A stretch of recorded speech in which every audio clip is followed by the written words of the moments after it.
Hello there. I'm Mark Hammett, minister of the Weber Road Church of Christ in Corpus Christi, Texas. We're way down here on the coast of Texas, and if you're ever in our area, if you live in our community especially, we invite you to visit with us anytime that you can. You'll be our honored guest. We're going to be reading in just a few moments from 2 Chronicles chapter 7, an Old Testament passage, 2 Chronicles chapter 7. And if you'd like to turn there, we'll eventually be reading from the English Standard Version, but any version you might have will do if you'd like to follow along. In many ways, we are in need of a revival. The church, our nation, our families, and individually. One man said that when you think about a revival, it's an invasion from heaven that brings a conscious awareness of God. A revival is that sovereign work of God in which He visits His people, restoring and releasing them into the fullness of His blessing.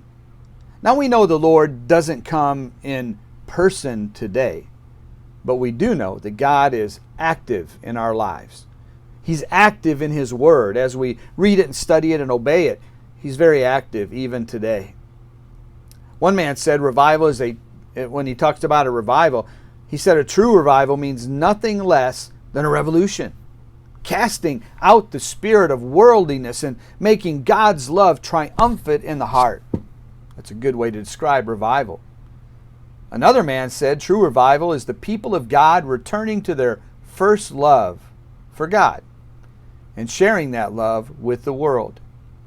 And we should definitely pray that God would work this way again through us and that we would follow His instruction again and not only love God, but share His love to the rest of this world.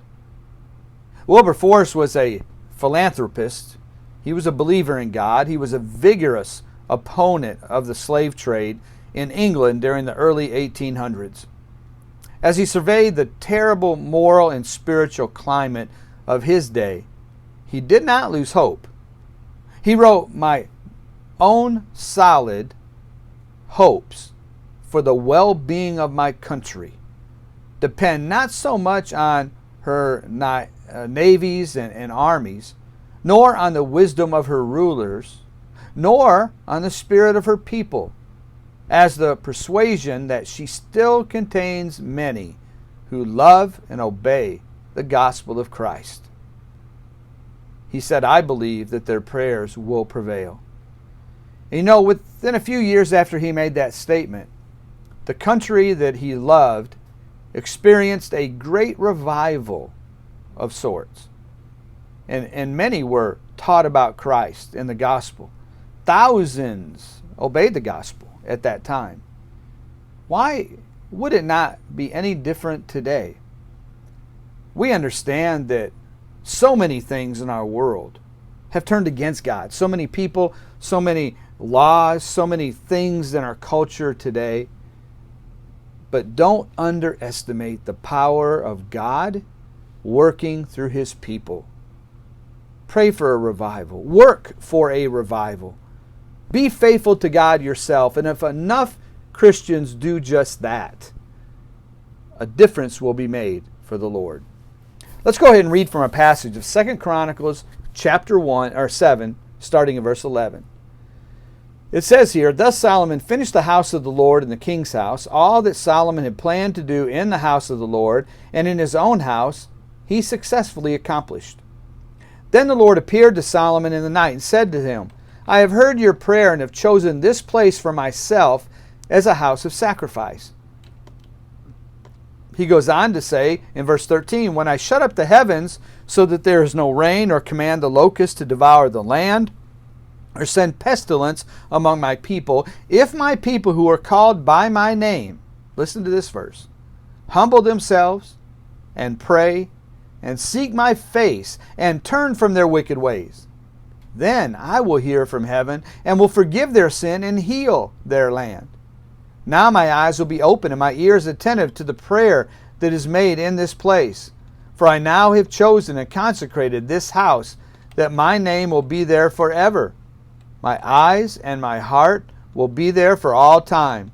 And as for you, If you walk before me as David your father walked, doing according to all that I have commanded you, and keep my statutes and my rules, then I will establish your royal throne, as I covenanted with David your father, saying, you shall not lack a man to rule Israel.